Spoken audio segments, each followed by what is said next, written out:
Bonjour et bienvenue dans le Trading Point, l'émission qui vous simplifie le monde des crypto-monnaies. Aujourd'hui, on se retrouve avec votre équipe habituelle, Baptiste, Phil, Jean-Luc et moi-même Quentin. Et notre invité spécial de ce soir est Laurent Perello, le créateur, le visionnaire, si je puis dire, le concepteur de Visions of Blockchain, qui va se présenter de suite. Bonjour à tous, merci de m'accueillir dans cette émission. Laurent Perello, je suis avant tout un passionné d'innovation. J'ai eu la chance de vivre l'innovation Internet, puis l'innovation cloud. Ça fait 10 ans que j'accompagne des entreprises à- à réaliser leur transformation digitale. Et pour moi, la blockchain est une évolution naturelle. Et j'ai décidé il y a quelques semaines de lancer un magazine Vision of Blockchain pour mettre en avant ceux qui font et ceux qui utilisent cette formidable innovation, tout en partageant un business éthique. Eh ben, écoute, ravi de t'avoir avec nous ce soir. C'est très gentil d'avoir accepté l'invitation. Et je propose qu'on passe tout de suite au planning de ce soir. Dans un premier temps, je pense que nous allons voir le trade et la news. Comment bien s'en servir et toujours éviter de tomber dans le biais un peu du FOMO de ah, la news est sortie, ça va monter jusqu'au ciel, j'achète et là on se prend un minimum moins 20%. Enfin, on vous expliquera tout ça juste après. La tendance générale du marché crypto qui dernièrement vient de se prendre une petite claque, je dirais, surtout Bitcoin. Un petit point trade sur les marchés financiers classiques. Demain, il me semble, demain à 5 heures du matin en France, le sommet tant attendu avec Kim Jong-un et l'incroyable Dr Trump. Et le grand débat de ce soir, donc c'est Visions of Blockchain, une philosophie. Qui justement, Laurent nous expliquera tout son magazine, de sa philosophie, de comment il souhaite promouvoir la blockchain, tous ses acteurs. Enfin, quelque chose que je trouve personnellement génial. J'ai pas d'autres mots. Et je propose qu'on passe tout de suite au trade et la news. Jean-Luc, Phil. Eh ben, c'est parti, on va laisser parler les traders en premier, je pense. Qu'est-ce que t'en penses, Phil? Je pense que Jean-Luc va commencer. Ouais, avec plaisir. Salut les crypto dingo. Jean-Luc. On a accès facile avec CoinMarketCap, que tout le monde connaît, à avoir des tableaux comme j'ai posté dans le live chat, où on peut voir par exemple des dates importantes. Par exemple, j'ai sélectionné pour ma part, c'est pas une invitation au trade, c'est juste pour montrer la séquence. C'est Digibyte, j'avais remarqué il y a quelques temps sur CoinMarketCap, qui allait avoir par exemple trois dates importantes. On a le hard fork le 21 juin, on a Artus Turbo avec l'exchange release en juin aussi, 30 juin, et on a le 13 juillet, enfin bon bref, on a trois dates importantes sur DJB, Digibyte. Donc en fait, quand on a des news de ce style, on peut prendre l'actif, le crypto-actif, le mettre par exemple sur du 4 heures, sur quelque chose d'assez large, et essayer de voir si on peut travailler la news de manière complémentaire avec le graphe, c'est-à-dire prendre la statistique et voir si elle se colle sur le graphe. Par exemple, j'ai fait un petit graphe là de suite sur le chat live en 4 heures. On a vu qu'on a eu en 4 heures une cassure de trend et on vient de faire le pullback sur la base du trend dynamique baissier et sur un support. Donc, Digibyte, éventuellement, pourrait se prêter à travailler cette statistique. Et apparemment, c'est une petite majorité de traders qui seraient en train de travailler cette statistique. Donc, c'est pas mal de tenter un petit billet. Bon, c'est un exemple, c'est pas une incitation en trade, c'est juste pour montrer. L'intérêt, c'est d'essayer de travailler le setup, donc de coordonner bien la stat et le graphe, et ensuite voir les possibilités, c'est-à-dire la prise de position avec l'invalidation, et éventuellement aller rechercher les niveaux qu'on a déjà travaillés, c'est-à-dire la résistance, la dernière résistance connue, hein, le point dur connu, et ensuite aller chercher éventuellement l'ATH sur cet actif. Donc c'est juste un petit peu au-dessus, il y a le graphe qui montre. Et pourquoi pas éventuellement arriver à l'ATH, lâcher la position à 75% éventuellement, et pourquoi pas accompagner 25% de la position sur un niveau beaucoup plus intéressant, c'est-à-dire un report technique éventuel. En tout cas, voilà, c'est quand on voit sur CoinMarketCap des mainnets, des testnets, des associations, essayer de les marier avec le graphe pour voir si on a des possibilités de trading intéressantes et faire une petite partie de son capital dans cette niche. Moi, c'est ce que je fais. J'ai à peu près 25% de mon capital qui est alloué aux statistiques et c'est pas trop mal, ça marche pas trop mal. Il y a à peu près un mois en arrière, on avait donné le NULS, c'était le 30 avril. Quand même, NULS avait fait 50% avant son mainnet. Donc, c'est assez intéressant. Bien sûr, plus l'actif apparemment a de fondements solides, du volume et une communauté, bien sûr, plus cela sera, comment dire, aura de chances de réalisation. Si ce sont des petits coins, des petits shitcoins entre guillemets, ça sera beaucoup plus spéculatif et peut-être plus difficile à réaliser, mais pourquoi pas si on sait faire. Mais en tout cas, plus le projet semble solide, plus travailler la news est assez intéressant. Voilà, voilà. Hmm, clairement. Et sinon, mis à part ça, comment... donc là, c'est une illustration vraiment plutôt... Une très bonne illustration de comment trader la news. Mais mis à part ça, comment... Imaginons, là, à l'instant T, je viens de voir... voilà, reprenons une situation qui s'est déjà passée. Je vois que le Bitcoin, la Chine a interdit le Bitcoin, brut de décoffrage, il n'y a pas eu d'analyse supplémentaire, on n'a pas tous les détails, ce genre de choses. Qu'est-ce que je suis censé faire? Rien. Et mis à part rien, c'est uniquement rien? Bah non, la news, quand elle tombe, c'est-à-dire quand elle tombe vraiment, là tu vois par exemple ce que Luc vient de te donner, ça c'est une stratégie de trading de news, c'est-à-dire que tu construis un scénario, tu anticipes ce que le marché peut faire de la news avant qu'elle soit sortie, c'est bien de la spéculation. Quand la news elle sort, en général, tu as surtout ce qu'on va appeler le sell the news, ou alors c'est une news impactante non prévue par le marché, et dans ce cas-là, tu peux avoir effectivement des réactions épidermiques, mais ça relève plus du pari que de la stratégie de trading, parce qu'encore une fois, il faut bien comprendre. Moi, en fait, je fais souvent cette parallèle-là pour la faire comprendre aux gens. C'est comme si tu devais parler à quelqu'un qui ne parle pas ta langue. Il y a plusieurs moyens de te faire comprendre, mais il faut comprendre que ça passe par 3 étapes. Il y a la manière dont toi, tu vas vouloir transmettre la chose et la façon dont toi, tu vas l'exprimer, la façon dont ça va être perçu en face et en plus, la façon dont ça va être décodé. C'est vraiment 3 étapes très importantes dans la communication entre 2 personnes qui ne se comprennent pas. Le marché, c'est un peu pareil. C'est-à-dire qu'il va avoir sa news et il va falloir comprendre comment les acteurs qui composent ce marché vont la percevoir puis l'interpréter. Et ça fait 3 étapes très indécises parce que déjà, il y a la méthode donc, de communication utilisée pour transporter la news. Et puis, comme je te dis, derrière, il faut comprendre que il y a la façon dont le marché va la percevoir et la traiter. Et ça fait 3 choses qui font que tu es hors de toute perception statistique qui fait que tu peux tirer un avantage d'un trading. Tu es juste en gros dans 3 choses, tu ne sais pas vraiment comment ça va arriver au bout de la chaîne et tu vas faire un pari spéculatif qu'en gros, la réaction initiale sera la bonne, ce qui n'est souvent pas le cas en plus. Des fois, tu as le marché qui va partir d'un coup, puis te recorriger l'intégralité du mouvement pour partir 3 fois plus loin dans l'autre sens. Donc là, c'est plus du trading, c'est vraiment du pari. Mais quand tu arrives sur une news impactante non prévue, ça n'a rien à voir avec ce que disait Luc Jean juste avant. Ou là, au contraire, tu te bases sur une news, tu penses que le marché va l'interpréter de façon positive, tu as déjà le calendrier de cette news et tu vas te positionner en accord. Et comme a fait Luc, c'est pas n'importe comment, c'est pas rentrer en mode FOMO. Il rentre sur un pullback, sur un support, pensant que la news permettra un catalyseur haussier.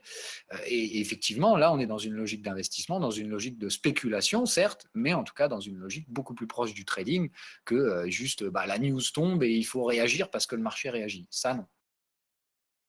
Donc, en gros, en résumé, ce qu'il faut, c'est absolument éviter de trader de façon impulsive. C'est ça? C'est pour ça que tu as des calendriers de news. Les news, quand elles sont prévues, justement, c'est fait pour que le marché ait, si tu veux, une étape de... Encore une fois, on ne sait jamais réellement ce que la news va donner, mais ça permet au marché de se projeter. Parce que le marché, il a vraiment besoin de ça. Son rôle, c'est effectivement, théoriquement, de trouver le juste prix, blablabla. Son rôle, c'est surtout d'anticiper. Voilà. Et il faut comprendre que pour ça, avoir de la visibilité, ça facilite les stratégies et la stratégie d'investissement, qui est de la spéculation pure. Donc, ça rationalise d'autant plus la news que si elle tombe d'un coup comme ça, alors que le marché s'y attend pas. Voilà. Et ça, évidemment, c'est le risque, quoi. Que justement, tu payes une news pensant que tout va bien se passer, puis au final, elle manque complètement le consensus, ou elle ne produit pas l'effet escompté, ou alors, tout simplement, le potentiel a déjà été surspéculé en amont, et c'est ce qu'on appelle le sell the news. C'est-à-dire qu'en fait, tous les spéculateurs ont payé le mouvement avant, puis au final, quand la news, elle sort, tout le monde prend son cash. Et du coup, le prix retombe. Alors que la news, pour autant, elle reste bonne. Voilà. C'est ça qu'il faut Alors, comprendre. juste un instant. Bonjour à ceux qui nous écoutent du coup en rediffusion podcast sur YouTube. Je suis désolé d'interrompre l'épisode, mais on a eu un petit problème technique et nous n'avons pas de live ce soir. Donc ce que je vais vous proposer, c'est de faire une petite interruption d'une petite minute à peine et nous allons tous aller nous mettre sur le chat, le vocal Trading Points. Donc je vous laisse venir avec moi un petit peu tous, à moins que je vous move. Hop. Excusez-moi pour tout ça, hein, ce sont les aléas du direct. Hop. Et voilà. Bonjour et nous revoilà dans l'épisode. C'est parti, on peut reprendre les gars. Juste pour vous prévenir un petit peu tout le monde, je vous demanderai de... Parce qu'on a un petit problème technique, c'est qu'on n'aura pas notre live de disponible ce soir. Du coup, on se met avec vous tous. Et d'ailleurs, n'hésitez pas à peut-être intervenir et à poser vos questions de temps en temps. Si elles sont pertinentes, bien sûr, on sera ravis d'y répondre. Et je pense qu'on peut reprendre. Donc, on a été à trader la news, si je ne me trompe pas. Phil, je te laisse Moi, en reprendre. tout cas, j'ai plus ou moins fini l'argumentaire. Enfin, je dis ce qu'il y avait à dire. C'est-à-dire que, de toute façon, voilà, ça restera toujours spéculatif, une news. Évidemment, ça peut être inscrit dans un cadre d'une stratégie bien pensée, bien rationalisée, comme vous a proposé Luc tout à l'heure, où effectivement, on gère son risque, on ne rentre pas n'importe comment, on n'est pas sur de la pure spéculation 50-50, on est vraiment sur une stratégie où effectivement, on met toutes les chances de son côté. Et puis, si ça se passe mal, ça arrive toujours, c'est comme ça. Et puis, si ça se passe bien, normalement, le gain arrive à la clé. Mais voilà, moi, je vois vraiment la différence, si tu veux, entre ça, qui est vraiment une stratégie, en tout cas qui se rapproche très clairement d'une stratégie, d'une rationalisation d'un mouvement, même si, encore une fois, on ne peut jamais anticiper ce qui va se passer. Là, au moins, déjà, tu as une vraie gestion du risque, ce qui n'est pas le cas quand tu fais trading de news, à dire, la news est sortie, le marché monte, j'achète. Donc ça, c'est pur FOMO. Ça, effectivement, tu fais ça sur le long terme et tu finiras de toute façon ruiné. Par la simple logique, encore une fois, que ce qui paye dans le marché, c'est une stratégie et pas de faire n'importe quoi et de baser ses gains sur la chance, quoi. Je pense qu'il y a un bon proverbe qu'on peut rappeler, il me semble que tu as commencé à le citer tout à l'heure. Buy the rumor, sell the news. Tout simplement. Et comme l'a dit tout à l'heure Jean-Luc, construire son scénario autour d'une news, et notamment grâce à l'outil CoinMarketCal, euh, ça peut être une bonne stratégie. Par exemple, on pouvait se rappeler un fait concret, par exemple. Beaucoup l'avaient oublié. Avant qu'on en parle, on pouvait voir plusieurs mois à l'avance sur CoinMarketCal, par exemple, que le mainnet et que notamment l'ICO de EOS s'arrêtait. Et on aurait pu justement anticiper un bon scénario haussier, ce qui au final est arrivé, si je ne me trompe pas. Non, sur EOS, tu veux pas dire qu'il y a eu un buy the rumor, c'est de news. EOS a quand même bien continué par-dessus tout ça à grimper et à progresser. Après, quand tu as des news qui sont tellement fortes et tellement bonnes, je pense que Phil, tu pourras me dire que c'est aussi ça, le marché classique. Quand les news sont super fortes et super pertinentes, le marché continue à grandir parce que l'analyse fondamentale permet de le faire. Dans tous les cas, on y viendra de plus en plus, hein. Et donc, je propose de passer au sujet suivant. Je pense que j'ai pas besoin, on connaît déjà les grosses lignes, hein, mais la tendance du marché crypto, qui est, je dirais, légèrement baissière. Légèrement baissier, c'est Légèrement. gentil. Alors, je vais te laisser aller, toi, un petit peu d'aspect trading. Commence après toi. Oula. Euh, je dirais que je me suis prononcé gentiment la semaine dernière. Bon, peut-être un petit peu tôt, parce que j'avouerais que je l'ai pris à 7 500 $. J'avais pas anticipé la petite remontée au niveau supérieur, mais c'est plutôt bien placé. Voilà. Moi, un petit pullback au niveau des 7000. Bah tiens, d'ailleurs, pour la petite information, ça va en faire rire certains, on a pris un pari, Phil et moi. On pense qu'il va y avoir un mouvement. Enfin, après, arrête-moi, Phil, hein. Ouais. Qui c'est qui a Un un écho? mouvement, c'est-à-dire Hop, c'est horrible. c'est rien, il faut juste que tu trouves celui Voilà. qui nous fait les jolis échos. Voilà. Voilà. Pour ceux qui nous écouteront en replay, je suis désolé, c'est un épisode, on va dire clairement, entre guillemets, fait à l'arrache. On a eu quelques petits soucis techniques, ne nous en voulez pas. Mais on a fait un petit pari, Phil et moi. On pense qu'il va y avoir un mouvement aussi. Arrête-moi, Phil, hein, si je me trompe. Ah Un non, ah non, non, léger. non. Ah Voilà. non, non, non. Moi, j'ai jamais fait ce pari-là. J'ai dit que je surveillais des éléments, si tu veux, on en parlera tout à l'heure, qui pourraient conduire à un mouvement technique haussier, mais un mouvement technique, encore une fois, un peu la réplique de ce qui s'était passé sous le dernier creux, qui Voilà. avait un peu surpris tout le monde avec cette grosse mèche de 15%. Alors non, Tout non, le monde était là, pourquoi, et voilà. c'est pas de celui-là que je te parlais, c'est un léger mouvement haussier qui pourrait montrer entre moi, ma position, ce sera environ les 7050 $, le fameux, le légendaire pullback de confirmation de résistance. Moi, ce serait Oui, 7000 ok, dollars et d'accord. Phil, c'est les 7400. On verra. Oui, mais moi, après, ce que j'ai dit ce matin, et je reste là-dessus, c'est qu'il n'y a pour l'instant aucun signal qui permet de gérer son risque à l'achat. Il y a pas mal de chances d'ailleurs qu'on aille un petit peu plus bas. Donc voilà, moi, de toute façon, tant qu'il n'y a pas de signal, il n'y a pas d'achat. Après, je pense qu'au courant de la semaine, on ira effectivement revisiter des niveaux un petit peu plus hauts. Et encore, c'est vraiment pas garanti. Et si pour l'instant, le couteau continue de tomber, tant qu'il n'y a pas de signal d'achat, c'est tout à fait possible, hein. Voilà. C'est ça qu'il faut se dire. Ça, ça se bat quand même pas mal aujourd'hui pour tenir le niveau au-dessus, non? Oui, mais en même temps, je veux dire, c'était C'est normal. compréhensible. Oui, c'est normal. On Les est gens veulent sur pas que une ce soit plus zone de bas. support. C'est pas, ça veut dire que l'acheter immédiatement comme ça, alors qu'il n'y a pas de signal d'achat, c'est quand même un peu tendu du slibard. Par contre, moi, c'est ce que j'ai dit ce matin, c'est qu'en fait, là, pour l'instant, c'est beaucoup trop prématuré d'envisager des achats. La seule chose qu'il faut faire, c'est se dire, on est sur un support, on voit des petits signaux de marquage de ce support. Si on est vendeur, on gère son risque. Soit on abaisse son stop si on est ultra violent et qu'on veut garder un max de risque dans le marché, soit on sort un peu de cash pour payer ses stops ou des trucs comme ça, mais en tout cas on gère son risque, c'est-à-dire que comme on arrive sur un support, il est logique de prendre un peu moins de risque que dans la phase de baisse des prix dans le sens de la tendance, où là effectivement il est logique soit de prendre des renforts, soit voilà, en tout cas de suivre le mouvement. Là maintenant on est plus sur effectivement une réduction de risque pour des vendeurs, plus qu'une zone, comme je dis, à acheter à l'aveugle pour un acheteur, quoi. Pour l'instant, voilà, on est vraiment dans une optique de. On ne rattrape pas un couteau qui tombe. Peut-être qu'il s'est arrêté, mais on n'a pas confirmation non plus. Ouais, voilà, Voilà, ça peut c'est être resté en sécurité. temporisation avant d'en recoller une, même si pour ma part, je pense pas. Mais en tout cas, dans le respect d'une stratégie, c'est absolument hors de contexte là d'acheter comme ça maintenant juste parce qu'on est sur le support. Voilà, ça.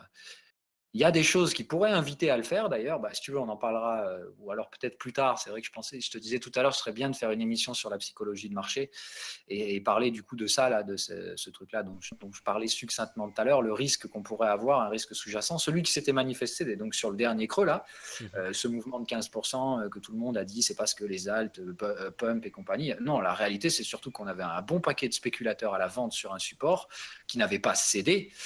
Et en fait, on avait un marché qui pensait déjà que le marché allait s'écrouler, alors qu'en fait, il n'y avait rien du tout qui s'écroulait. Des spéculateurs qui ont dit « Ok, chouette, moi, il y a trop de vendeurs avec du levier, j'achète tout ce paquet-là et je vais péter les stops. » Voilà ce qui a déclenché la base du mouvement. Et après, évidemment, il y a eu tout cet emballement sur les alts qui a suivi. Mais la base du mouvement, c'est surtout parce qu'il y avait des forts spéculateurs qui étaient sur le support avant qu'il ait cédé à la vente. Voilà, ils se sont juste fait dégommer par ce qu'on appelle la psychologie contrarienne du marché. Des fois, le marché, quand il ne sait pas quoi faire, sur un niveau de support ou sur un niveau de résistance, quand il y a un très net déséquilibre anticipatif sur ce niveau-là, des fois, il y a des spéculateurs qui se disent « Ok, les mecs, ils sont en train de vendre un support qui n'a pas cédé, moi, je vais les payer et puis je vais racler leur stop. » Voilà, c'est ce qu'on appelle un pur mouvement spéculatif contrarien, où en fait, le marché va juste faire l'opposé de ce que font les retail, c'est-à-dire les traders particuliers. Voilà. Et c'est ce qui s'était produit la dernière fois. Et là, il faudra faire attention à ce que sur ce support sur lequel on est, qui n'a donc pas encore cédé, il n'y ait pas tout le monde qui se mette à nouveau à passer à la vente, pensant qu'on va chercher les 3000 $ et compagnie. Moi, si je commence à voir de nouveau des gros spéculateurs, des petits spéculateurs avec du levier sur le support et le ratio acheteur-vendeur qui commence à de nouveau se déséquilibrer comme la dernière fois, tu peux être sûr que si on franchit une résistance, je vais repasser à l'achat. Là, c'est vrai qu'on est vraiment, si je puis dire, le cul entre deux chaises. Certes, le Bitcoin est bas, potentiellement il peut retomber encore. On a quelques targets en tête. Si tu En en... fait, quand tu regardes le graphique sur les derniers jours, on a vraiment chuté, je ne vais pas dire d'un coup, mais en quelques 2-3 heures maximum, on a vraiment fait des grosses chutes. On a stabilisé un jour, on a rechuté. Je pense qu'il Donc, ne faut pas être surpris parce que Bitcoin nous a toujours fait des mouvements de ce type-là, qui étaient très marqués, dans un sens ou dans l'autre, mais toujours. Et Et je me notamment, permets, hmm, je me permets justement de faire une ouverture à ça. Est-ce que ça pourrait pas rejoindre ce que disait Thomas Werner, notre invité, pour ceux qui n'étaient pas là? Il parlait de la théorie du cartel. Est-ce qu'on pourrait pas rejoindre cette théorie un petit peu avec des gros chutes comme ça, un peu vraiment Ah, d'un moi, coup, quoi? moi, perso, j'ai une explication. Hein, c'est en fait la réciproque de celle que je viens de dire là, ce qu'il faut surveiller à ne pas la voir apparaître à l'achat. Bah, tout simplement, là, on était bloqué sous une résistance. On s'est embêté, entre guillemets, tout le début de la semaine à ne rien faire sur les marchés, ni haussier ni baissier, mais on restait sous une résistance. Et puis d'un coup, tu vois quoi? Les spéculateurs en levier sur Bitfinex augmentaient complètement, passaient à 80% de position leveragée, et puis d'un coup, il se passe quoi? Pouf, le marché défonce tous ces spéculateurs en chutant, parce qu'ils ont acheté sous une résistance, et que du coup, on leur racle les stops en pétant le support. C'est une des explications, encore une fois, il y en a plusieurs, possibles, mais en ce moment, j'ai plutôt l'impression qu'on est dans un marché qui, ne sachant pas trop quoi faire, sur ce gros niveau technique, qui peut à la fois déclencher de gros scénarios acheteurs ou de très grosses aspirations baissières, bah, comme le marché se cherche, bah, il fait par opposition l'inverse de ce que font les particuliers. Dès qu'il y a un déséquilibre fort qui se produit, mais attention, il faut vraiment que ce soit déséquilibre acheteur sous une résistance, déséquilibre vendeur sur un support non cédé, hein, sinon ça ne fonctionne pas. Il faut bien voir des spéculateurs particuliers, donc des inexpérimentés, se positionner avec le levier à la vente sur un support ou à l'achat sous une résistance, et dans ce cas-là, généralement, le marché prend un contre-pied, justement, ne sachant quoi faire, on va faire l'opposé de ce que fait le particulier.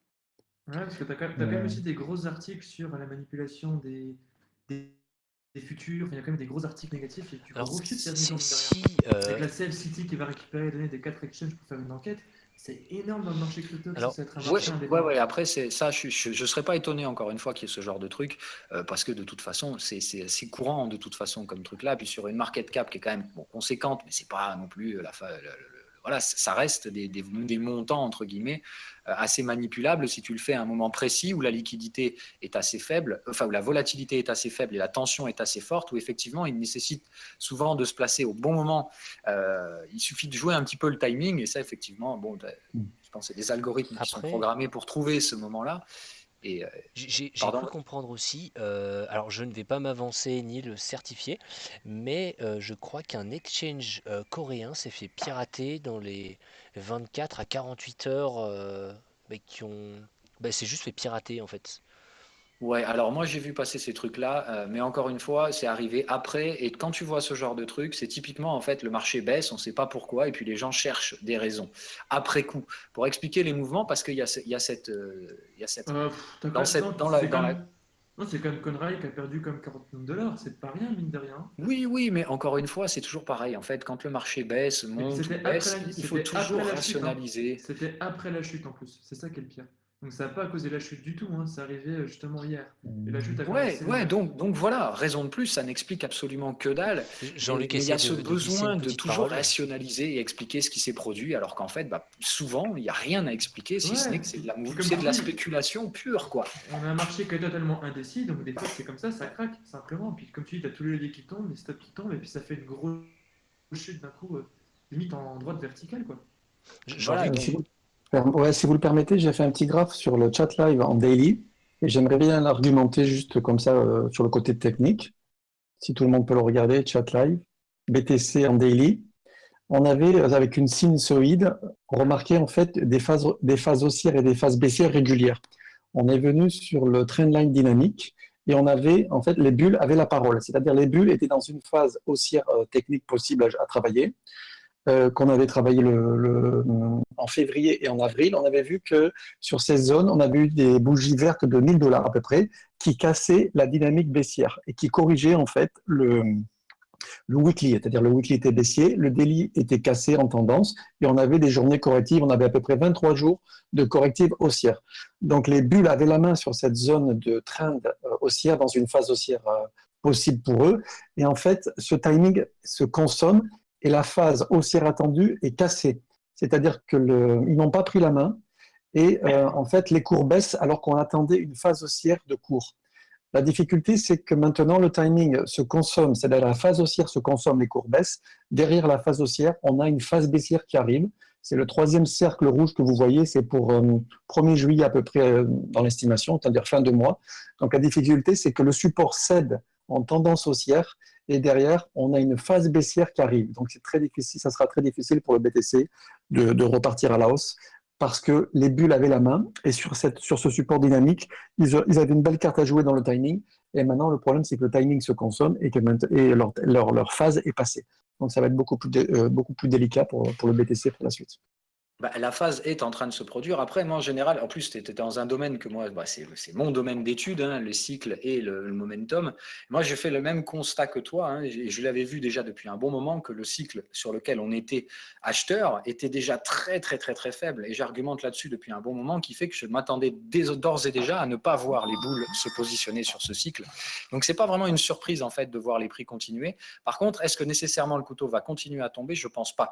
Parce que généralement, ce genre de cycle, en fait, moi, je ne vois pas un cycle à breaker. Ce que je vois, par contre, c'est un cycle à latéraliser. C'est-à-dire, en fait, laisser tout le timing acheteur se passer à plat, en oscillant un peu autour de l'oblique qu'on a cassé là. C'est-à-dire que je pense qu'il va y avoir quand même des pullbacks et en fait, une stabilisation des prix dans ce moment-là, jusqu'à effectivement se rapprocher du nouveau timing vendeur, où là, à mon avis, derrière, effectivement, on pourra s'attendre probablement à là une vraie décatombe, mais pas tout de suite. Voilà, il me semble que moi, en fait, là, se positionner vendeur short tout de suite, disant on a cassé l'oblique, il n'y a pas d'acheteur, breakout, ça me semble dangereux parce qu'on reste dans un cycle acheteur qui, chez moi, il n'y a aucun signe de break des cycles. Par contre, il y a de fortes probabilités de voir un cycle neutre, c'est-à-dire un cycle qui se déroule à plat, où en fait les acheteurs ne font pas remonter les prix, et derrière, évidemment, les vendeurs vont bénéficier de cette avance considérable qu'ils ont pris par le recul en fait de la force opposée pour bien tout défoncer dans le prochain cycle vendeur. Mais il me semble que ce n'est pas un breakout à quoi il faut s'attendre, mais tout simplement une latéralisation du cycle acheteur avant de retrouver un cycle vendeur qui, là, pour le coup, verra très probablement une appréciation des prix se mettre en place. Et ton canal, tu vois, moi, je l'anticipe déjà depuis plusieurs mois. C'est-à-dire que quand je cherchais le sommet en mai, je savais d'ores et déjà qu'une fois qu'on l'aurait trouvé, j'allais construire le même canal que celui que tu as sur tes graphiques et que je viserais ensuite le bas de ce canal. Et ça, c'est important. Je le donne, c'est une petite astuce comme ça, moi, que j'utilise. Quand vous avez un canal de tendance comme ça, notez la médiane de ce canal, le 50% du canal. Voilà. Quand vous êtes sur TradingView, vous pouvez, dans les canaux, vous avez l'option pour mettre la médiane du canal. Vous la mettez. Ce 50%, vous savez que dans un canal baissier, là où on va baisser le plus, c'est quand on va passer sous le 50%. Vous verrez que pour l'instant, à chaque fois qu'on vient chercher ce niveau, le marché rebondit. Et je pense qu'il va rebondir une nouvelle fois à la hausse ici. Pas pour aller très loin, encore une fois, on va probablement ranger et latéraliser le cycle acheteur. Mais je pense que là, tous les gens qui spéculent agressivement à la baisse, pensant que tout va céder et que c'est le début de la fin et qu'on va à 3 000 $, maintenant, moi, je pense qu'ils se plantent. Non, t'as raison dans ton raisonnement, c'est ce qui se passe sur les BTC depuis quand même le début de l'année. On fait un mini range en fait pendant quelques temps et après on se casse, on fait un autre mini range et on se casse. Excuse-moi, j'ai pas trop bien entendu ce qu'a dit Phil à la fin. Il a dit que le BTC n'ira pas à 3 000 $. J'ai pas trop bien compris. Non.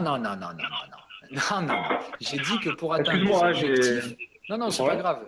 Tu as raison, faut pas hésiter. Quand les choses sont pas comprises, faut pas hésiter. Il n'y a jamais de mauvaises questions. Mais par contre, tu as un écho. Est-ce que tu pourrais Merci, au top. Voilà. Donc, le truc, c'est. Je pense qu'on ira visiter le bas de ce canal. La question, encore une fois, c'est quand? Parce que c'est pas important. Enfin, ce qui est important, c'est d'être dans le bon timing. Moi, la question là à laquelle j'ai essayé de répondre, c'est de dire est-ce que c'est rationnel maintenant de tout de suite se projeter vers les 3 000 $ ou 4 000 $, ou en tout cas la partie basse du canal? Ça me semble prématuré, parce que là, on est sur la zone médiane, c'est-à-dire cette ligne des 50% du canal, qui, pour ma part, risque de catalyser encore quelques petits rebonds avant de vraiment éventuellement s'enfoncer là-dessous et d'avoir des gros décrochages. Et ce qui serait en fait encore plus, pour rejoindre ce que je disais avant, ce qui serait encore plus dangereux, ce serait justement de voir des spéculateurs agressifs se positionner à la vente avant même qu'on ait glissé sous ces 50% du canal, et qui, au final, vont, malgré eux, générer un mouvement de reprise haussière qui sera purement contrarien et motivé uniquement par la chasse au stop de ces gens-là qui pourraient spéculer trop rapidement. Et c'est pour ça que je pense que l'erreur à ne pas commettre maintenant, c'est de passer ultra short alors qu'on est toujours au-dessus, dans la partie supérieure du canal, et où l'agressivité ne pourra se produire que lorsqu'on fera des clôtures dessous le canal, dans la partie basse, où c'est là où, par exemple, on pourra effectivement être plus agressivement sur des spéculations qui pourraient tirer vers le bas de canal. Et encore une fois, il ne faut pas non plus viser, il faut considérer ces zones-là comme des zones techniques. Ce n'est pas le prix exact sur le bas de canal, c'est la zone qui se profile autour du bas de canal. Et évidemment, après, on traite des prix horizontaux. C'est-à-dire qu'il faut marquer vos niveaux de support par rapport aux prix qui ont déjà été visités dans la phase ascendante du Bitcoin. Et c'est ces niveaux de support qui serviront. Et c'est la conjonction des niveaux de support horizontaux et du niveau de support dynamique constitué par le bas de canal qui donneront des timings d'intervention éventuellement pour encaisser les ventes et éventuellement se projeter vers des achats. Moi, en tout cas, c'est comme ça que je vois la chose. Voilà. D'accord, donc en fait, il faudrait attendre qu'on finisse quasiment de latéraliser pour voir jusqu'où on peut aller. En gros, c'est ça. En fait, Donc, on peut pas moi, le dire. si tu veux, je ne maîtrise pas le timing. Parce que si je pouvais te dire, là, tu attends 2 semaines et puis dans 2 semaines, tu fous full short et puis tu y vas, ce serait d'une, te raconterait une énorme connerie. Et puis, toute personne qui va s'amuser à te donner un timing dans une anticipation de marché, j'ai envie de te dire qu'elle se fout bien de ta gueule parce que ce n'est pas possible. Donc, moi, je ne sais pas. Tout ce que je sais, c'est que maintenant, je reste calme sur les ventes tant que option numéro 1, on passe pas sous le bas de canal. Tant qu'on passe pas dans la partie inférieure du canal avec des clôtures daily, je pense pas qu'il y ait de raison de penser à un couteau qui va tomber. Mais plutôt à des petits rebonds un petit peu, des rebonds de plus en plus faibles en fait. Moi je vois le marché évoluer comme ça, des petits rebonds qui vont devenir de plus en plus faibles et d'un coup on aura grignoté tout le cycle acheteur, les vendeurs vont prendre la main, défoncer tout ce petit monde et là effectivement on pourra avoir des mouvements bien bears. Mais ça c'est une option. Et comme je te dis, on peut très bien dès demain, pour une raison X ou Y, si un catalyseur arrive dans le marché, une news inattendue, ce dont on parlait tout à l'heure, le marché est surpris, prend ça comme un gros catalyseur baissier, installe une clôture sous les 50% du canal, et derrière, on enfonce là en mode couteau qui tombe. Ça, ce ne serait pas surprenant. Mais je pense qu'il faudrait un catalyseur pour permettre ça. Je dirais que sans catalyseur, on a plus de chances, en tout cas, de ne faire rien du tout ou pas grand-chose, c'est-à-dire de latéraliser peut-être le cycle acheteur. Maintenant, attention, on peut très bien, pour une raison X, Y, trouver un catalyseur qui permet une entrée massive de capitaux, et dans ce cas-là, le support sera payé. En gros, conclusion de cette... Ok, d'accord. Ben, merci pour ton Alors, analyse. et je vais me foutre de votre figure. J'annonce une phase haussière, une phase baissière pour le 1er juillet.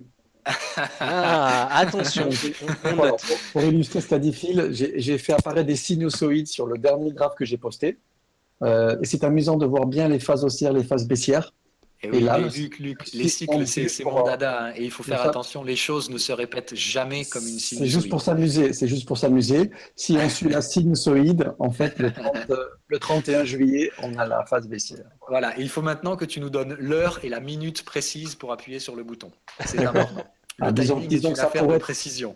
C'est-à-dire que si par exemple le marché comme défile se latéralise sur le côté droit, en attente, vers la fin du mois, si on enfonce ces niveaux de milieu de canaux, en fait, de canal, et qu'on se dirige vers le bas de canal, en fait, on serait dans un timing où on pourrait éventuellement mettre de la voilure sur le short parce que le timing cyclique daily serait favorable dans ce sens.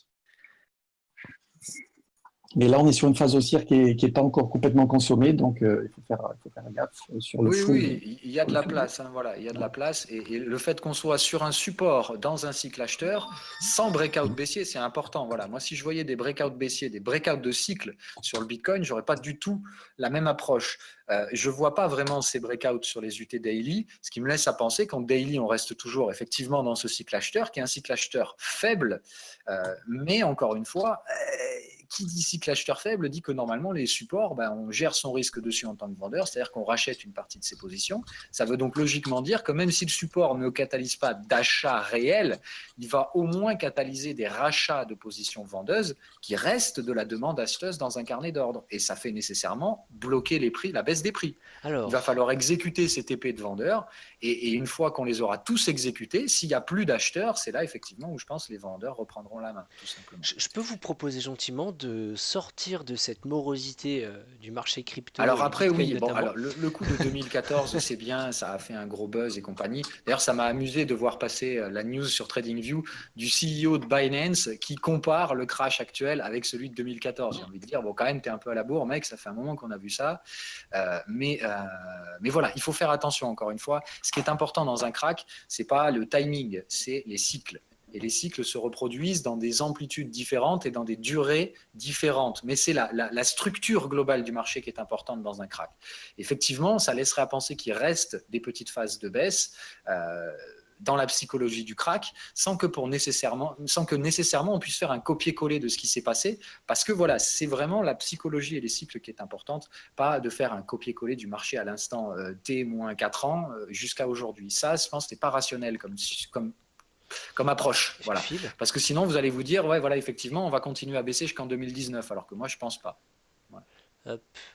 Phil, moi je te propose qu'on passe une petite transition, bah, voilà, que je disais, parler de morosité sur le marché crypto, qu'on change un Quentin, tu as une question d'Olympio, est-ce que tu pourrais y répondre, s'il te plaît? yes, débat encore là. Je n'ai pas entendu votre avis. Je crois qu'on a perdu Quentin là. Si, Une question de qui?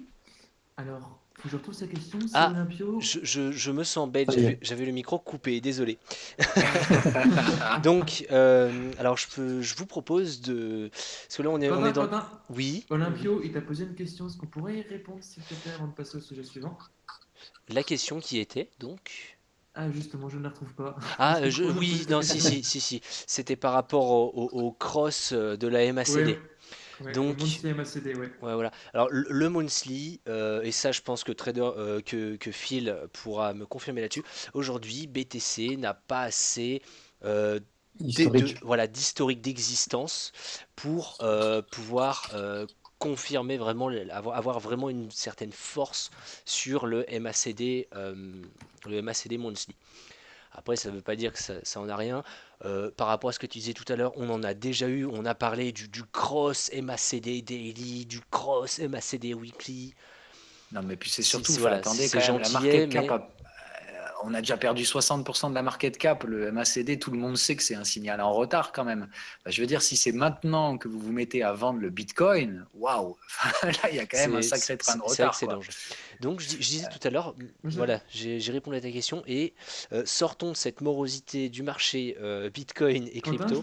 je peux me permettre une question? Parce que Oui, moi, je n'ai pas la réponse moi-même. Phil, on a une question de crypto-monnaie qui nous demande si on est dans la cinquième vague du crack. Je pense, oui.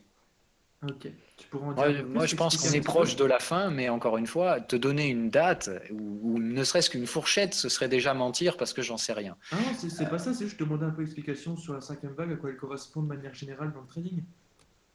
bah, Ah la non, cinquième après, vague voilà, héliotiste. on est dans un crack. Là, moi, j'ai toujours dit, il faut faire attention. Dans un crack, on n'utilise pas l'héliotisme dans son sens propre. On peut utiliser certaines règles de l'héliotisme, mais ce qu'il faut attendre dans un crack, c'est de trouver la psychologie qui permet la fin du crack.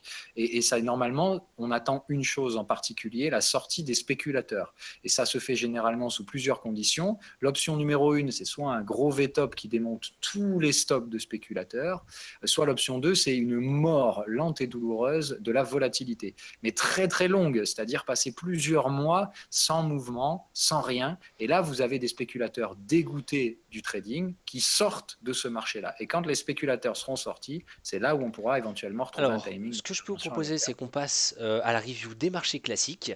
Et je propose qu'on continue de parler trading et notamment trading crypto après notre émission, si vous le voulez bien.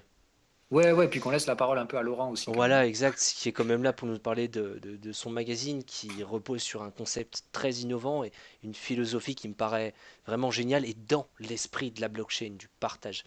Donc voilà, une petite review des marchés classiques. Je crois que je crois que c'est cette semaine, il me semble, la réunion de la Banque Centrale Européenne qui voudrait potentiellement arrêter le Q en septembre ou en décembre, si je me souviens bien. Oui, c'est pas, elle veut pas, elle n'a pas le choix, hein. Il faudra bien arrêter un jour. Le QE no limit, c'est du phrasé. Voilà, on sait très bien que c'est pas possible de faire du QE no limit. Ah bah, victime d'hyperinflation, sinon. Modèle classique, non? Oui, enfin, en tout cas, ça va se payer très très cher derrière. Voilà, donc il faut faire attention avec ces choses-là. Mais voilà, bon, de toute façon, c'est pas vraiment la BCE, je pense, le catalyseur de la semaine, c'est l'ensemble. Parce qu'il y a de la Fed, il y a la BOJ, c'est la semaine Banque Centrale. Voilà. Mais au-delà de ça, tu vois, là, par exemple, je pense qu'aujourd'hui, on peut peut-être limite spoiler ça, parce que là, honnêtement, il y a tellement de gros catalyseurs que faire une revue des marchés là maintenant, c'est un peu se lancer dans un truc ultra hasardeux que d'espérer donner une direction au marché avant ces gros catalyseurs. Mm. Mais c'est vrai que là, je crois qu'à 5 heures, enfin vraiment heure française, hein, heure de Paris, à 5 heures du matin cette nuit du coup pour nous, le sommet avec Dr Trump et Monsieur Kim Jong-un, il me semble. Bon, faut probablement pas attendre grand-chose de ce machin-là. À point moins qu'il y ait vraiment quelque chose qui surprenne, ça sent surtout le non-event et enfin, tu vois comment les marchés ont bougé aujourd'hui, tu t'entends, enfin ils s'attendent pas franchement à mon avis à grand-chose quoi. Soit ce sera un petit catalyseur pour permettre de franchir un petit niveau parce que un peu moins de liquidité, parce que le marché attend. Mais je pense que la liquidité qui baisse, c'est surtout à cause du fait que les investisseurs maintenant vont attendre d'avoir, je pense, les avis de la Fed surtout et éventuellement de la BCE qui va confirmer du coup si ce sera soit septembre, soit décembre, parce que c'est ça la seule question que se pose le marché. Et il se pose surtout la question de qu'est-ce qui va être le terme, est-ce que c'est un peu agressif ou non? En gros, est-ce que les sous-fifres de Mario Draghi sont en train de prendre le dessus? Parce qu'il y a bien une petite guerre, si tu veux, à la BCE, tout le monde le sait, les investisseurs le savent, enfin en tout cas les avertis le savent, il y a une guerre qui se mène à la BCE entre ceux qui aimeraient que le QE reste tout le temps là et qu'on abreuve le marché tout le temps, et ceux qui au contraire ont une approche beaucoup plus protectionniste, enfin pardon, pas protectionniste, c'est pas le bon mot, mais beaucoup plus Terre à terre. réfractaire et qui essayent beaucoup, au contraire de pousser beaucoup plus vers la sortie plus rapidement et surtout en fait le rythme de la rehausse des taux derrière. Donc en fait la bataille c'est de savoir entre guillemets qui est pour que le marché, pour qu'on continue la politique pro-market, c'est-à-dire on fait plaisir au marché donc on y va tout doux, on lui donne une très bonne visibilité et on fait tout pour lui donner ce qu'il veut, c'est-à-dire des hausses de taux le plus tard possible avec un schéma très lent. Et il y a ceux qui au contraire disent oh putain mais le cycle est en train de se bouger, enfin on est vraiment en train d'arriver à la fin du cycle, on commence à avoir des dégradations sur les pays cœurs de la zone euro, l'Europe, enfin l'Allemagne notamment, et qui vont se dire oh là on commence à avoir des économies qui sont dans des zones un peu où on devrait commencer à se poser des questions et on est toujours dans un assouplissement monétaire, ce qui n'est pas normal. Donc La il y en a Deutsche beaucoup Bank qui qui est repassée à disent risque, me semble. ben, encore une fois, c'est pas qu'on est en risque de récession, mais c'est qu'on a des signaux qui laissent à penser qu'on est plutôt sur les fins de cycle économique. Et quant à ces trucs-là, généralement, c'est pas le moment de faire de l'assouplissement monétaire du tout. Ce qui fait qu'on est un peu en décalage. Pour moi, la Fed, elle est bien positionnée dans le cycle économique. Elle a déjà largement entamé son contre-assouplissement monétaire, on va dire, en fait, la sortie de ces programmes d'assouplissement. La BCE, elle est carrément à la bourre. Je veux dire, si ça devait merder l'année prochaine, on aurait à peine commencé à relever les taux. Bah, C'est pas normal du tout. Voilà. on a eu un bon exemple de ce qui pouvait se passer avec comment ça s'appelle? Avec l'Italie et son taux, hein, qui a explosé sur quelques semaines, me semble. Oui, mais ça c'est de la spéculation. Ça c'est le marché qui, j'ai envie de dire, c'est les caprices de l'enfant au magasin, quoi. Ouais, Quand tu l'Italexit, ce genre l'emmerdes, de le choses marché, bidons. il te tape dessus et puis il regarde comment tu vas réagir. La preuve, c'est que c'est resté quand même une tension d'assez court terme et tu vois que derrière, ça s'est rapidement détendu. Le marché veut pas non plus de stress en ce moment. Il fait tout pour tourner les yeux le plus vite possible dès que c'est voilà. Et tu vois qu'au final, la détente des catalyseurs baissiers procure plus de hausse que la baisse procurée par les tensions. Donc tu vois bien aujourd'hui le biais du marché, il est qu'il n'a pas envie de baisser. Mais encore une fois, jusqu'où on pourra continuer dans cette démarche? Ça c'est une question. Ouais, ben, je pense on va clore ça et on va suivre enfin, la tendance des marchés. Et je pense qu'on pourra reprendre avec beaucoup de news la semaine prochaine, avec tout ce qui sera sorti au niveau Fed, au niveau BCE, tout ce qui va s'en suivre. Et qu'on passe au grand débat du soir. Donc je vais laisser Laurent prendre la parole et nous parler de ses principes, de sa philosophie, de son magazine qui est Visions of Blockchain, qu'il a réussi à développer, je trouve, en un temps record, ce qui est vraiment à saluer. Laurent? Merci. Oui, je suis avec vous. J'étais vraiment très concentré sur ce que vous exprimiez concernant l'analyse du marché crypto ou je dirais l'analyse des marchés financiers actuellement, parce que ça conforte vraiment mon ressenti et ce qui a motivé la création de ce magazine. Il y a 4 semaines maintenant, j'ai ressenti le besoin de proposer une alternative aux médias existants. Je participe depuis quelques mois à de nombreux événements. J'ai beaucoup voyagé et je me rends compte qu'en fait, cette innovation qui me Quels passionne, événements des événements comme le MIB à Monaco, conférence Bitcoin Congress à Varsovie, où j'ai eu le plaisir de rencontrer Andreas Antonopoulos, qui est vraiment fascinant. J'invite, si vous ne le connaissez pas, c'est l'un des plus, je dirais, des plus fameux évangélistes Bitcoin que j'ai eu l'occasion de découvrir et avec lequel j'ai pu échanger un peu, partager cette idée de magazine. On doit admettre qu'aujourd'hui, cette innovation, comme les précédentes, hein, comme ça a été le cas à l'époque du début de l'industrie cloud, comme ça a été le cas au début de l'industrie du web, on se rend compte qu'il y a beaucoup d'opportunistes, des monopoles qui se sont créés. On le subit aujourd'hui avec des acteurs comme Facebook et Google notamment. Et j'ai été surpris de constater que dans cette industrie blockchain, qui n'en est encore qu'à, je dirais, à ses balbutiements, à quel point ces phénomènes étaient déjà particulièrement présents et extrêmement structurés. L'idée du magazine, c'est pas de lutter contre les premiers scammers qui sont certains sites web aujourd'hui qui font référence dans l'industrie, de sites web qui souvent sont très, très opaques. Moi, je suis extrêmement surpris qu'on puisse accorder du crédit à un site comme CoinMarketCap, alors qu'on ne sait pas qui est derrière, qui est actionnaire de cette entreprise. Comment puis-je avoir confiance en des personnes et je dirais si je peux me ce qu'ils nous permettre, Laurent, proposent. la semaine dernière, on a eu Thomas Payet de Lycéos Gate, donc c'est son COO, qui nous a présenté un peu la théorie des cartels et qui parlait justement de toutes ces grosses entités que tu viens de décrire et qui ont tendance justement à légèrement, je dis ça bien évidemment ironiquement, parce que vous voyez pas les gros guillemets que je place, mais à amplifier les news, à les modifier, à jouer avec et à feuder quasiment en permanence. On va dire à manœuvrer en leur sens.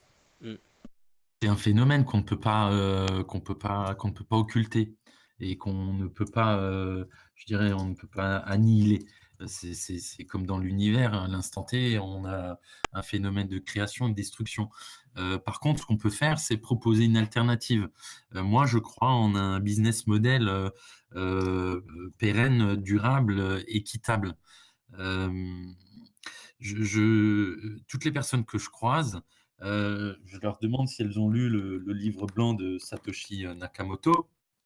Alors, très souvent, je suis surpris de constater qu'on me dit non, parce que je pense que c'est un préalable pour bien comprendre le sujet.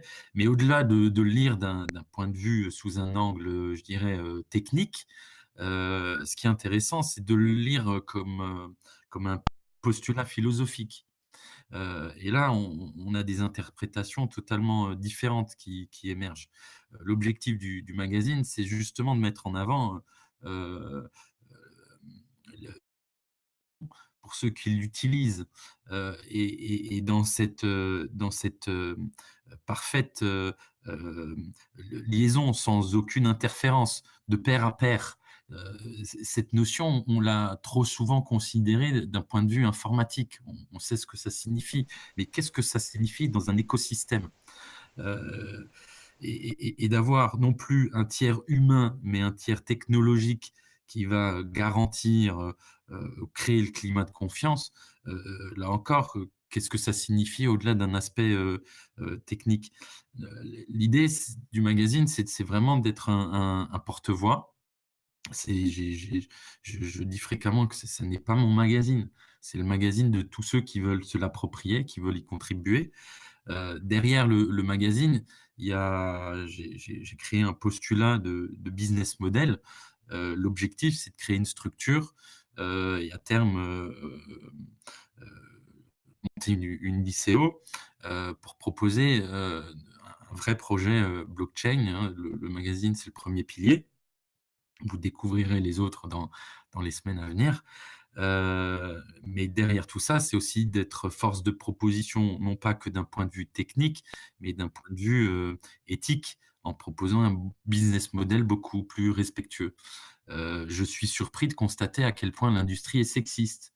Alors, on a beau me dire que les femmes ne s'intéressent pas à l'innovation, quand on les questionne, quand on les rencontre, on se rend compte qu'on doit admettre que c'est beaucoup plus difficile pour une femme de faire sa place, et surtout dans un domaine, des nouvelles technologies. Je pense qu'on peut faire référence Euh, là-dessus à Sarah Diane, me semble. Euh, c'est bien la Plaisir de rencontrer CEO, à Monaco. Ouais. c'est la CEO de l'ICO Skrill, si je me souviens bien. Non, non, les Sandblock. Mais j'allais C'est le dire en Sandblock, plus, pardon. Sarah Diane. Ouais, c'est ça, Sandblock. J'en ai Ouais, rencontré d'autres, hein. J'en ai rencontré à Berlin, à Gdansk, à Varsovie, à Kiev. J'ai été invité à participer à un événement au Parlement européen il y a 2 semaines. Partout, c'est une constante. Et on n'a même plus conscience à quel point on reproduit de vieilles habitudes. Et je trouve que c'est tellement préjudiciable à cette innovation qui est à différents points de vue hautement disruptive. Je ne veux pas employer le terme révolutionnaire, mais on pourrait l'employer d'un point de vue philosophique, parce que ça remet beaucoup de choses en question, non seulement des business models, mais des écosystèmes.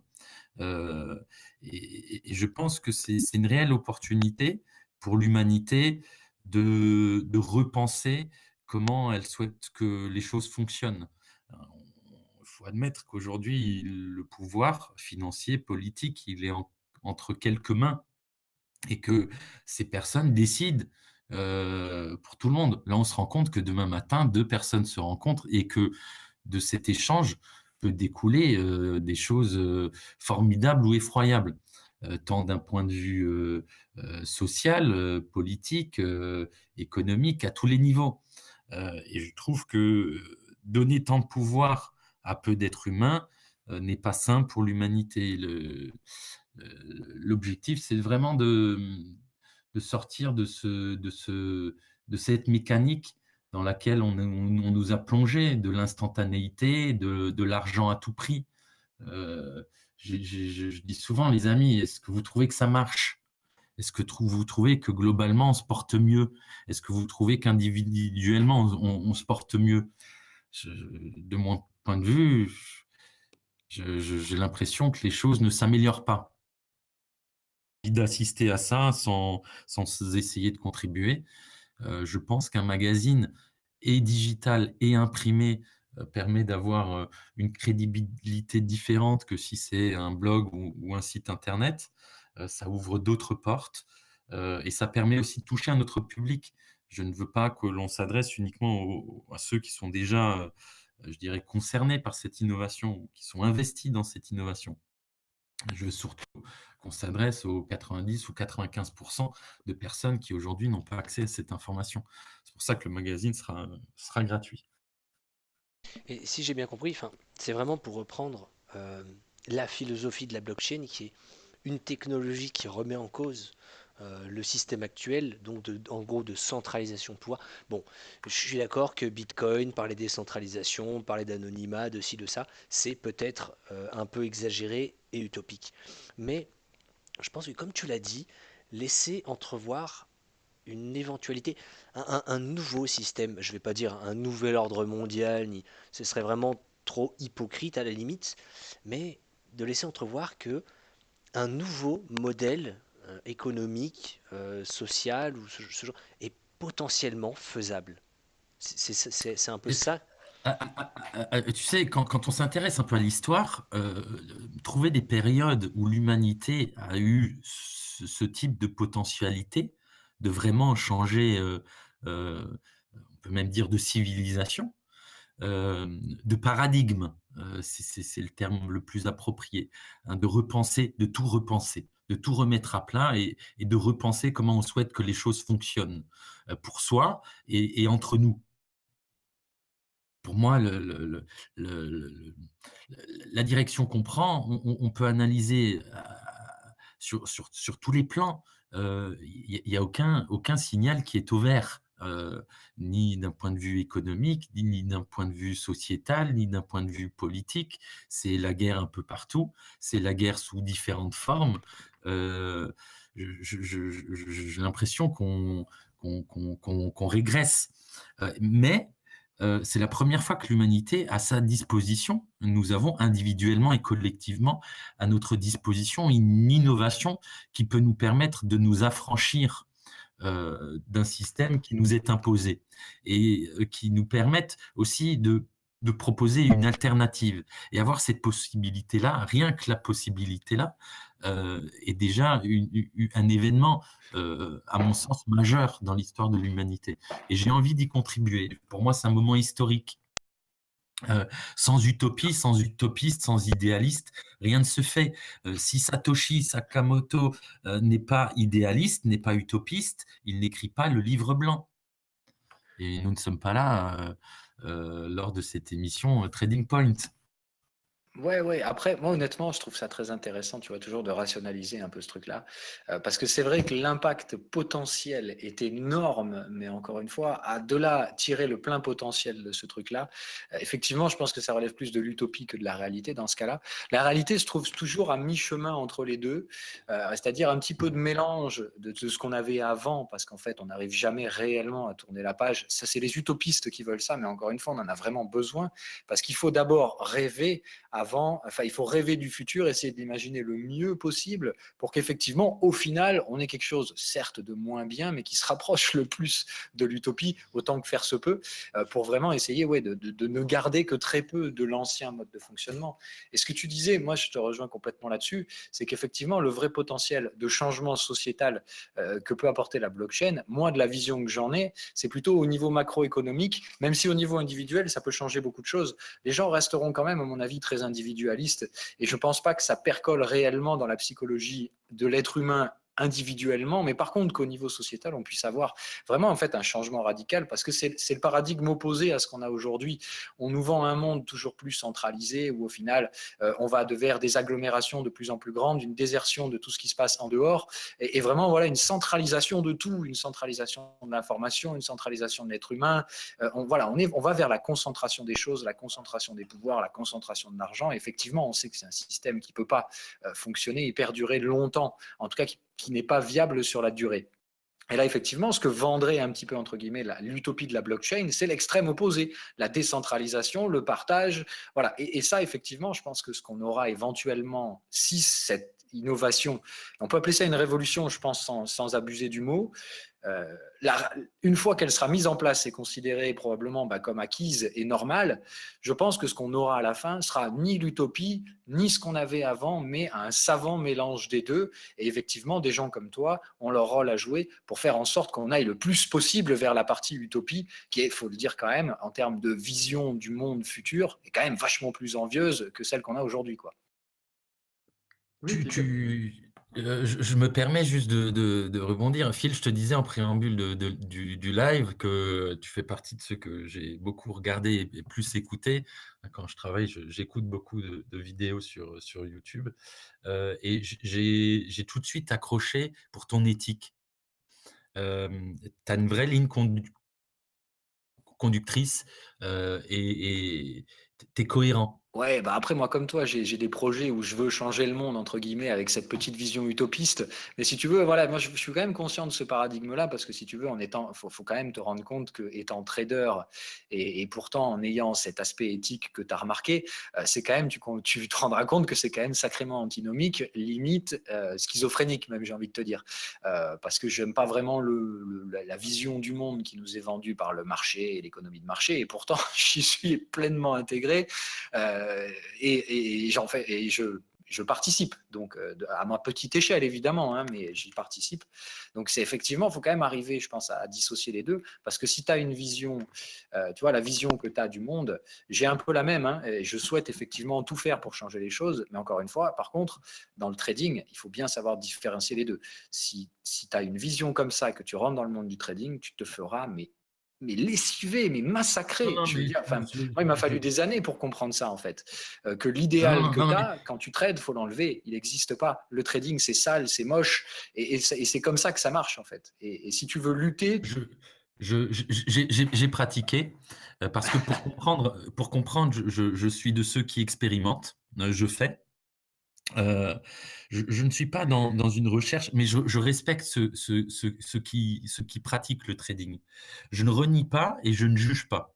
Je pense que c'est important d'en discuter. Souvent, on a tendance, quand j'exprime ma vision, que du coup, il y aurait une bonne manière d'investir dans la blockchain et une manière moins louable, moins honorable. Non, non. Tous ceux qui investissent, même si c'est pour trader, même si c'est pour prendre un profit à court terme, dans la mesure où ce sont ce ne sont pas ceux qui détiennent aujourd'hui le pouvoir financier, mais nous qui sommes là réunis ce soir, tous ensemble, je dis oui, oui, bien sûr, parce que c'est une manière de se réapproprier une partie du pouvoir. Si on leur laisse les profits, ils ne seront que plus riches. Non, au contraire, je vous invite, les amis, à gagner le maximum, parce que c'est de l'argent qu'ils n'auront pas. Et moi, je oui, après, préfère. là, c'est là où moi, je suis pas franchement d'accord. Comme je te dis, je pense que de toute façon, le système ne se révolutionne jamais intégralement. On garde toujours une partie non négligeable du précédent système qui se mue dans une, que je te dis, c'est vraiment un mélange, un savant mélange un peu des deux. Il faut te dire une chose, c'est que le grand capital, il lâchera jamais l'affaire. Il va juste tout faire pour retrouver un semblant de contrôle dans ce qui pourrait être éventuellement ce nouveau mélange. Il va de soi qu'ils perdront probablement un peu de terrain quand même, mais je pense que c'est quand même un petit peu trop utopiste d'imaginer qu'effectivement on va leur piquer le pouvoir et le pognon.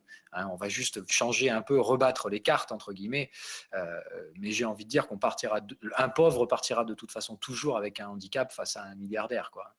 Et ça, c'est un rapport de force que tu changeras jamais, qu'on va peut-être bouleverser un petit peu dans une certaine mesure, je veux dire rebattre les cartes, mais le jeu reste de toute façon le même. Et si tu étudies en fait les cycles macro à l'échelle de l'être humain, en fait, tu vois que là c'est pareil, il y a aussi des cycles qui de toute façon, il y a des moments dans l'histoire où on a rebattu les cartes, toujours sous ces grands étendards effectivement de toujours plus d'équité entre les êtres humains et compagnie.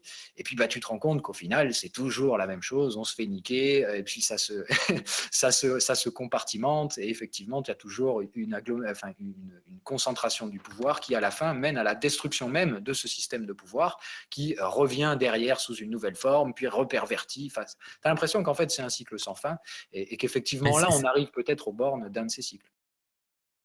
C'est la magie des forces contradictoires qu'on peut observer à l'échelle de l'univers ou qu'on peut observer aussi quand on trade. Hein. Et c'est fascinant de voir ces forces contradictoires. C'est fascinant aussi de les voir lors d'événements. Hein. Je participe à beaucoup de conférences, d'événements. On les ressent, ces forces contradictoires, parce que beaucoup sont là dans un but uniquement de spéculation et d'autres sont là dans une optique long terme. Ça se ressent et c'est fascinant et les deux doivent coexister.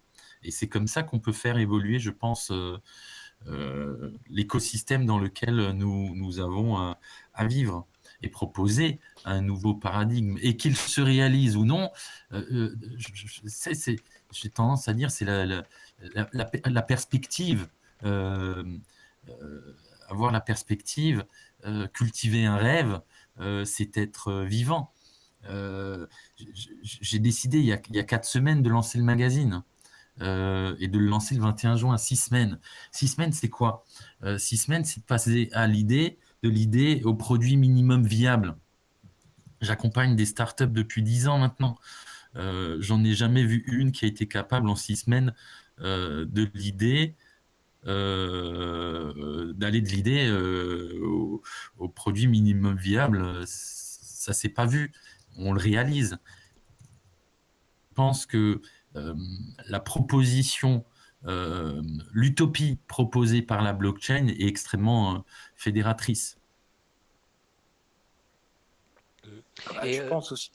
alors, Pardon, vas-y. je me permets un petit. Si jamais vous qui êtes là avec nous, n'hésitez pas à poser des questions, que ce soit à l'oral ou dans le chat. Pour, bah voilà, n'hésitez pas à poser des questions. Duke parle du lean. Alors, il faut savoir que le lean, hein, toutes les méthodologies d'amélioration continue, en fait, elles reposent sur une philosophie, la philosophie Kaizen. Vite à découvrir. Et pour faire simple, cette philosophie, qu'est-ce qu'elle nous dit? Elle nous dit qu'en chacun de nos pas, on a l'opportunité de s'améliorer de manière simple et sans effort. Les méthodes agiles sont tirées de cette approche-là aussi en termes de développement informatique. C'est quelque chose qu'on a intégré dans l'industrie, qu'on a intégré dans le développement logiciel, mais qu'aujourd'hui, on n'a pas encore intégré dans la politique. Je pense que la blockchain donne aussi matière à penser à comment on peut créer une nouvelle organisation politique, comment diriger un écosystème. Tiens, d'ailleurs, Ça fait- attends, je me permets de t'interrompre juste une seconde parce que l'idée me vient. Est-ce que quelqu'un a déjà réfléchi à un système de vote auto-vérifié par un système de blockchain? Ou pas encore? Ça existe déjà. Il y a eu un cas Là, justement aujourd'hui dans une mairie. En Suisse, à la Crypto Valley en Suisse, ils ont fait des tests sur ça. Ok, super. Pardon, donc désolé de t'avoir coupé, mais je voulais juste savoir à ce niveau-là. C'est quelque chose qu'on veut introduire hein, dans le magazine. On souhaite que les lecteurs aient une part active Il serait temps, avec dans la lignée 2 Français éditoriale. sur 3 qui votent pas, il faut quand même qu'au bout d'un moment se poser des questions effectivement Je sur me la sens démocratie. pas quand du tout les concerné, gens là. se déplacent même plus pour voter, quoi. Il y a même Je- excusez-moi de vous couper, il y a même comment ça s'appelle? Un État aux États-Unis qui va lancer un système de vote par blockchain pour permettre aux gens de voter à distance, par exemple pour les militaires et ceux qui sont en voyage à l'étranger mais qui ont le droit de vote. Oui, parce qu'effectivement, de toute façon, à un niveau, comme on dit là, politique, c'est clair que c'est, j'ai envie de dire, la première pierre à l'édifice à laquelle j'aurais été surpris en fait si quelqu'un m'avait dit non, pas encore. J'aurais dit là, franchement, il y a un truc à faire, quoi. Mais effectivement, ouais, ça m'étonne pas que le projet soit déjà en stade très très avancé. Effectivement, c'est bien parce que tu vois que c'est cette mouvance en fait, cette énergie qui est là-dedans, que tu sens que le capital a tout fait pour le réfréner pendant des mois et des mois. Ça a été le Bitcoin n'est qu'une bulle, ça va s'effondrer, nanana. Et tu vois qu'aujourd'hui, ces mêmes-là sont en train de te dire peut être que le Bitcoin, on va commencer doucement à mettre des billes. C'est voilà. En fait, tu te rends compte que d'abord, il y a eu cette phase de lutte. On en avait déjà parlé en plus la dernière fois de ce truc-là, les 3 étapes essentielles d'une révolution. C'est le principe de, mince, j'ai oublié son nom, Idriss Aberkan, qui dit ça, voilà, que de toute façon, dans toute révolution, d'abord c'est débile, c'est stupide, les gens ne comprennent pas, puis après ça devient dangereux, et après ça devient acquis et normal. Et en fait, on est toujours dans cette phase-là où tu sens que ça essaie de lutter un peu, on sent le danger parce que ça va révolutionner les choses et ça fait peur.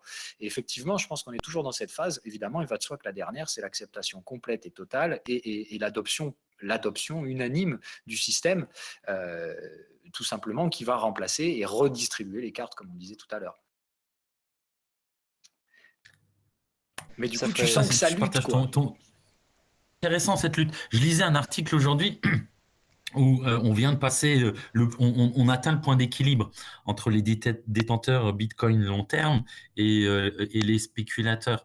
Il y a une vraie lutte. C'est vraiment un rapport de force qui est extrêmement intéressant à observer et qui se joue à différents niveaux. On est en train de mener une investigation sur différents acteurs de la blockchain, ce qui fera l'objet, je l'espère, d'un dossier spécial à la rentrée, septembre ou octobre. Quels sont les groupes en présence? Quels sont les médias qui le détiennent? Et quand vous mettez en adéquation la chronologie de certaines news, de certains événements dans l'industrie et la manière dont c'est relayé sur ces sites,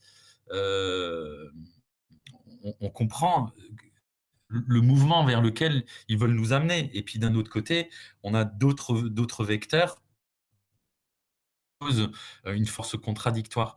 Je pense qu'il est vraiment important de contribuer à ce point d'équilibre. Sinon, cette technologie va échapper aux petites mains pour se concentrer, comme l'industrie cloud, dans quelques compagnies qui feront des profits pharaoniques de manière indécente, sans contribuer du tout à la redistribution des richesses. Et ça, c'est un vrai problème. Malheureusement, aujourd'hui, c'est à l'ancien système qui va de toute façon lutter et gagner nécessairement beaucoup de batailles, hein, il va de soi. Et c'est pour ça que ce qui est important aujourd'hui, c'est pas de lutter contre ça. Ça, tu sais que de toute façon, c'est inévitable. C'est un instinct protectionniste qui est ancré dans l'être humain depuis ça a toujours été en fait dans la psychologie humaine. Le changement, c'est dangereux. C'est évident quand tu es en danger et que tu perçois un stress qui peut menacer ta stabilité, parce que l'être humain recherche ça avant tout en fait, la stabilité. Et quand tu vas voir paraître à l'horizon quelque chose qui menace ta stabilité, tu vas tout faire pour l'empêcher. Et c'est donc effectivement ça qui s'est produit et qui se produit encore toujours. Ça bloque, ça réfrène, ça veut réguler, ça veut maintenir le système dans son état actuel, en sachant pertinemment que de toute façon, il va falloir céder des choses. Il va falloir perdre sur certaines batailles. Et effectivement, la bataille sur laquelle je pense que nous, en tant que citoyens et êtres humains, il ne faut surtout pas perdre, c'est la bataille de la connaissance. Parce qu'il faut être conscient que le capital et l'argent, ça peut acheter tout, sauf les idées. C'est-à-dire que tu peux aujourd'hui, malheureusement, avec les masses médias, influencer les gens, mais encore une fois, tu ne peux pas choisir tout ce que les gens regardent. Et aujourd'hui, ils ont énormément de choses qui sont absolument hors de leur contrôle et qui, aujourd'hui, atteignent une portée qui est non négligeable, si tu veux. Ce qui fait qu'aujourd'hui, l'information, elle peut à la fois être bénéficiaire de cette chose-là, puisque effectivement, parmi ces canaux-là, tu accèdes à une information qu'on voudrait normalement te censurer, mais tu accèdes aussi à toute la propagande de merde qui vient malheureusement par les mêmes canaux. Donc, si tu veux, il faut aujourd'hui éduquer les gens à savoir trier l'information pour, si tu veux, que l'information puisse être rationalisée, fact-checkée. Tu vois, là, j'ai l'idée qui me vient j'ai l'impression que chaque semaine, on en parle mince, putain, du coup, le nom de ce chaîne YouTube, Thinkerview, voilà, qui est vraiment basé sur ce principe-là, et qui a un peu la même éthique que toi, même un petit peu plus agressive, j'ai envie de dire. Mais cette, je les apprécie beaucoup. Voilà, cette même utopie, et tu vois, je ne serais pas étonné qu'un jour ils te fassent parler d'ailleurs dans ce genre d'émission-là. Et c'est un peu ce genre de truc-là où, si tu veux, ces émissions-là, elles ont aujourd'hui une portée que certains mass-médias n'ont même pas, n'arrivent pas à avoir. Et bon, évidemment, il y a plein de gens qui se font abreuver de conneries là-dedans, et quand tu regardes le chat, des fois, tu as envie de pleurer. Mais voilà, ça touche quand même certaines personnes, et je pars toujours du principe qu'à partir du moment où tu suscites l'interrogation, le questionnement, tu as déjà gagné. Et je me dis, aujourd'hui, quoi qu'il arrive, ça, ils ne peuvent pas l'enlever. Ils ont beau introduire toute la merde qu'ils peuvent sur ces réseaux-là pour essayer justement d'introduire le doute, quoi qu'il arrive, dans la tête des gens, le Bitcoin est déjà rentré et c'est trop tard. Et ils ne pourront pas faire autrement. Et je pense qu'il faut justement lutter pour maintenir, si tu veux, ce truc-là, au-delà de l'aspect spéculatif, essayer de maintenir l'aspect fondamental, l'aspect, j'ai envie de dire, presque philosophique dont tu parlais, du Bitcoin, et faire rentrer ça dans la tête des gens, leur faire simplement se poser les questions, même si effectivement c'est un peu utopiste et il faut être conscient de ça.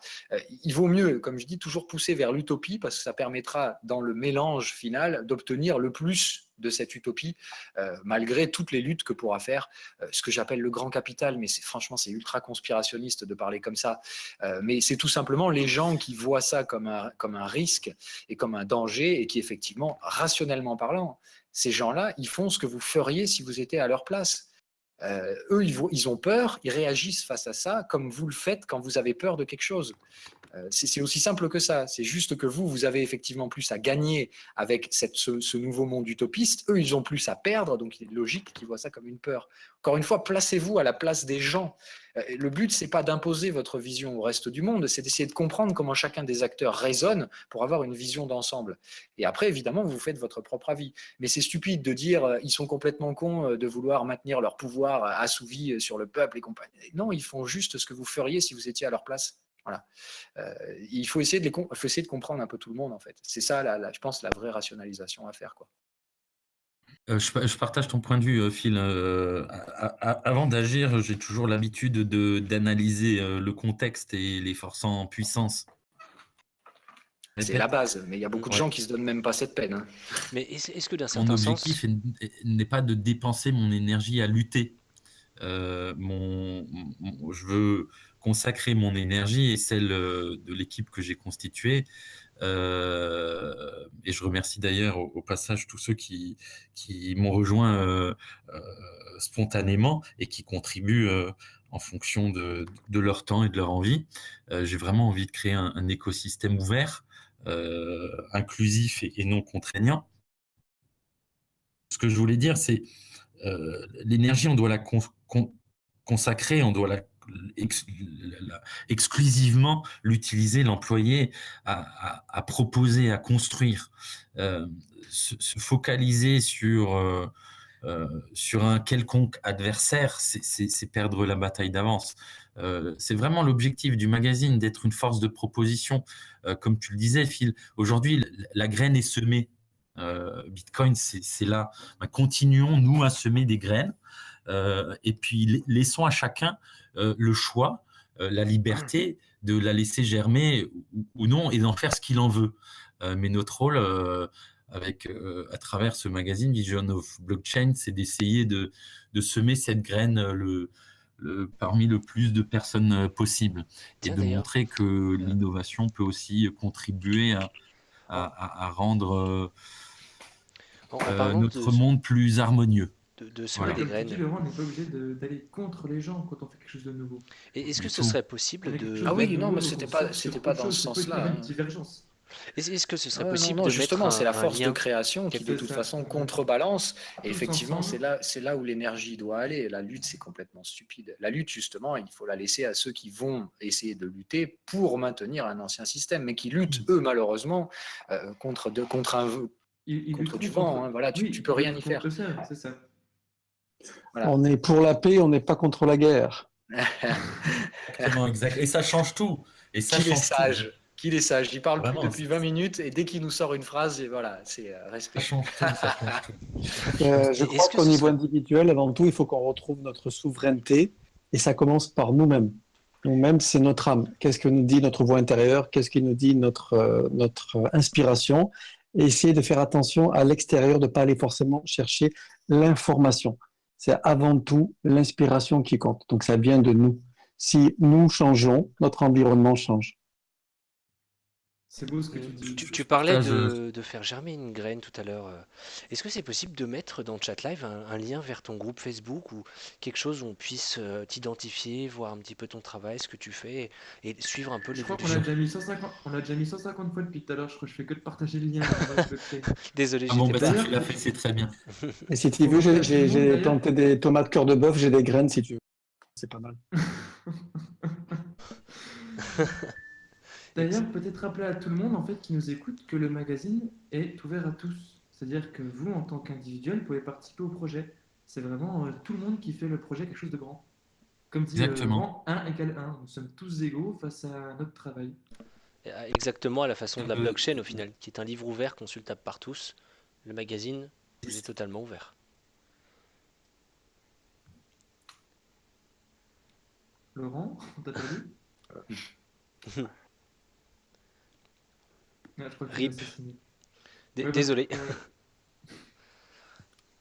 Bon, dans tous les cas, je pense qu'on va pas tarder à conclure cet épisode. Est-ce que vous avez des choses à ajouter, des questions à poser pour vous qui nous écoutez?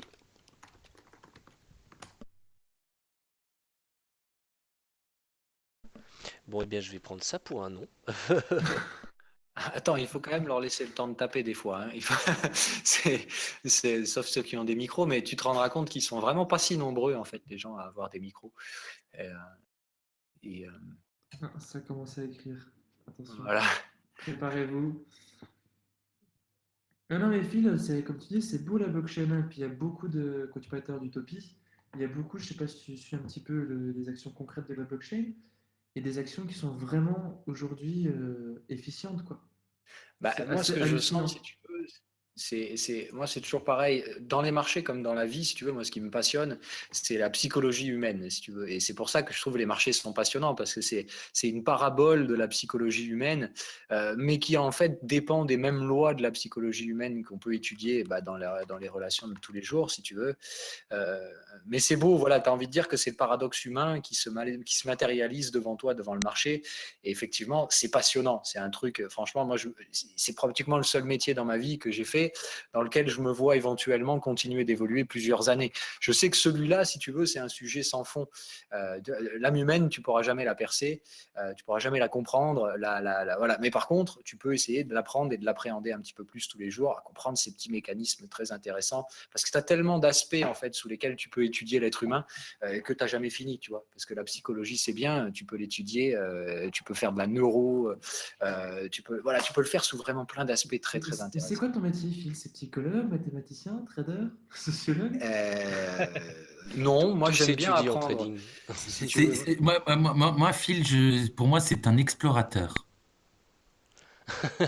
C'est ça, c'est Phil l'aventurier, quoi. Non, mais Vraiment, quand je t'écoute, hein, je me répète, c'est une aventure et j'aime Ah, mais moi aussi vraiment, j'aime bien ça. Moi je me laisse porter c'est, si tu veux. Je ouais, bouffe de l'information et je la trie. Il y a ce qui est intéressant et ce qui n'est pas. je me fie depuis toujours à mon ressenti. La voix, c'est une vibration, une énergie et je Je la suis reçois d'accord. comme une vibration. Tu sonnes juste.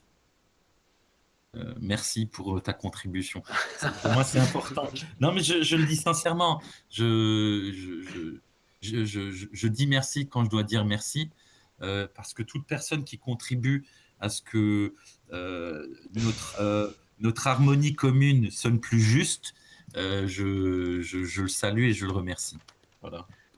Ouais, bah écoute, c'est très gentil, merci. De toute façon, moi je me bats de toute façon, hein, comme toujours, souvent contre des moulins, mais encore une fois, moi je garde ce petit côté utopiste. Je pense que c'est essentiel en fait de garder ce truc de jeune con en fait, de mes années fumettes et compagnie, qui fait que si tu veux, même si je me bats contre du vent, je m'en fous, je continue quoi.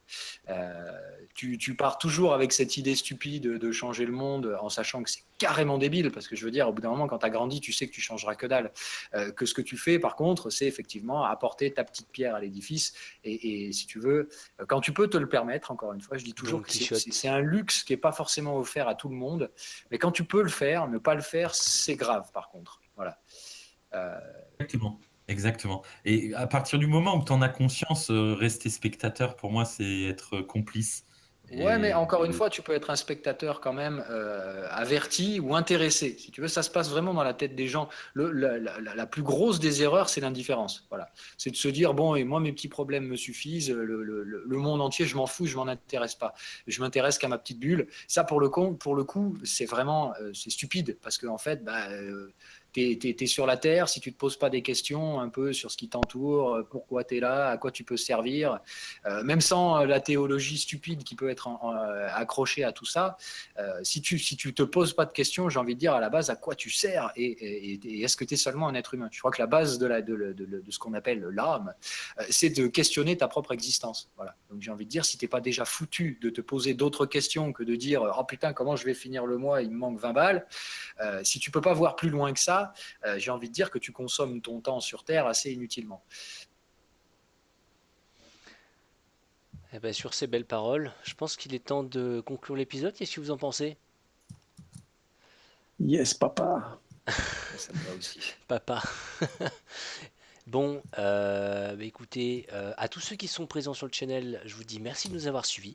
Désolé pour les quelques soucis techniques. Bon, du coup, vous n'avez pas eu l'intégralité de l'épisode qui sera bien sûr retransmis en podcast sur notre chaîne YouTube. J'ai posté un petit lien, je vais en reposter un sur le chat live. Merci beaucoup à l'équipe, Phil, Baptiste et Jean-Luc, toujours au top. Et merci Merci à toi, beaucoup. comme d'hab. Hein. Je te remercie. Et Salut merci les beaucoup. crypto-dingos. Et d'abord, avant de dire au revoir, merci beaucoup à Laurent et, merci à vous, hein. Un et- vrai Salut plaisir. Laurent. et de nous Bravo. avoir éclairé un Bon. petit peu de par cette vision qui nous a rendu peut-être un peu plus terre à terre, je pense. Je pense parler au nom de tous. Non, t'as raison, il faut descendre des fois de ces graphiques et puis redescendre un peu sur l'aspect humain, le côté humanitaire et social de cette chose, quoi. Il faut pas Exprimer oublier, notre principe féminin. c'est ça, d'où on vient et que malgré tout, pour reprendre la révolution Internet à l'époque, c'est quelque chose qui allait mener nulle part, c'était inutile, ça servait aux militaires, voilà, plein de réflexions bidons. Et aujourd'hui, qu'est-ce qu'on ferait sans Internet? Strictement rien. Et c'est une phrase que j'ai l'habitude de répéter, mais c'est pas de moi, c'est de Maurice Blondel. Mais l'avenir ne se prévoit pas, il se prépare. Et c'est à nous de le préparer. Ah, t'aurais dû laisser cette phrase à Luc Jean. C'est vrai que Jean-Luc, tu c'est reprends? Tu lui as volé sa fin. bon. Eh bien, Non, c'est écoutez, parfait, superbe, bravo, magnifique. je vous dis merci à tous. Et sur ces belles Les paroles, il crypto est vraiment temps dingo. de se quitter. Allez, Bonne bonne note. soirée, bon trade. Allez, bisous, bisous à tous. À la Au Bye prochaine. plaisir. bye. Ciao.